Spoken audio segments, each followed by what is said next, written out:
Olá pessoal, nesse vídeo aqui eu vou comentar sobre algumas propriedades aritméticas dos limites. Bom, tem algumas propriedades que nos ajudam aí a calcular limites, principalmente quando as funções envolvem as operações, as principais operações aritméticas. Então tem esse teorema aqui, que é do livro do Anton, seja A um número real e suponha que, então vamos definir aqui, duas funções f e g. Limite de f com x tendendo a igual a L1 e limite de g de x com x tendendo a ponto de acumulação a igual a L2. Bom, então, nesse caso, a gente pode afirmar algumas coisas aqui sobre adição, subtração, multiplicação, divisão e radiciação, potenciação de limites, tá? Então, limite de f de x mais g de x, o que é muito comum, por exemplo, quando a gente tem aí funções polinomiais, a gente tem vários termos, a gente pode separar em vários termos, então, e calcular os limites individuais de cada termo. Então, é isso que diz aí para adição e para subtração, principalmente, mas serve não só para polinomios, para funções em geral, tá? Se a gente tem como calcular o limite de funções, a gente pode também calcular então a soma e a diferença, então a função soma, que parte da adição, e a função diferença, que parte aí da subtração. Bom, mesma coisa no produto e na divisão, e também isso acontece para a radiciação. A gente pode fazer a radiciação fora do limite,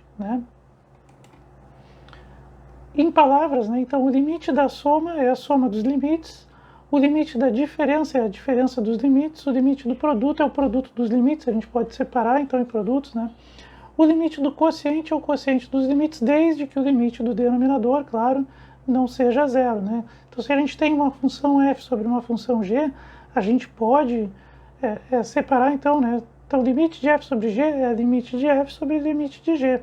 Só que g não pode ser função nula, não pode ser tudo zero. E o limite da raiz enésima é a raiz enésima do limite. Então, vou mostrar em alguns exemplos aqui como isso pode ser útil. Vamos supor que eu quero calcular o limite da função x² mais x mais 3. Posso separar em 3 limites e somar esses limites. Limite de x² quando x tende a 2 é igual a 4, é o próprio valor da função, no ponto. Limite de x quando x tende a 2 é 2 mesmo. E limite da constante é sempre a constante, não importa para onde x está tendendo, se é limite de uma constante, vai ser a própria constante. E aí a gente consegue resolver esse limite. Se for subtração, a mesma coisa, Então, limite da raiz quadrada de x menos o logaritmo neperiano de x, posso separar em dois limites. Num eu calculo a raiz, no outro eu calculo o logaritmo, depois, então, vai dar raiz de 1 menos ln de 1, e tal, e a gente consegue finalizar o cálculo. Limite do produto é produto de limites, Então, se eu tenho duas funções multiplicando, dentro do limite ali, x² vezes ln de x mais 1, eu posso separar isso em dois limites, e multiplicar esses dois limites. Então, eu vou ter limite de x² vezes o limite de ln, de x mais 1, nos dois limites, o x tende a 1.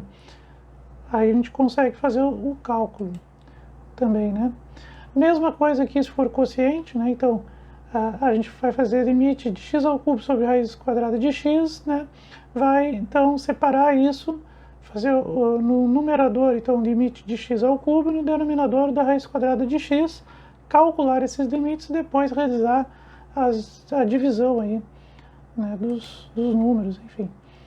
E limite da radiciação, a gente pode tirar essa raiz aí, cúbica do limite, resolver ela depois, resolver dentro do limite só x². Era isso, pessoal. Até a próxima.